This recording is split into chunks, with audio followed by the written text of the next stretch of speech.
Ayan guys, tignan nyo naman yung aking mga ibon na kalapate, mga alagang kalapate. Ayan, kahapon ng hapon nag-training sila. Nagpa-training tayo kahapon guys.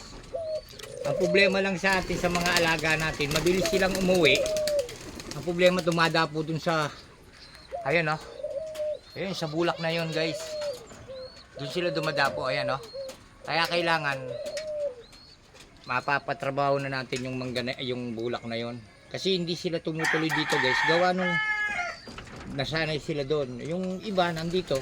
Kaya kailangan kapag nag-final tayo, mapuputol na yan para pag lumaban tayo sa derby,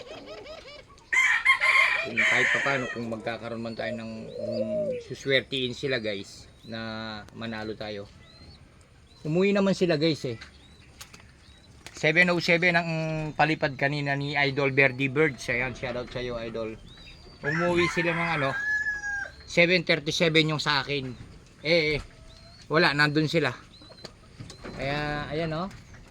Talagang sabik silang lumipad. Ayan oh, tingnan nyo.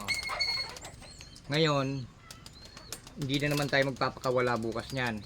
Kasi Saturday may training na naman. Di ko lang alam kung saan yung training niya sa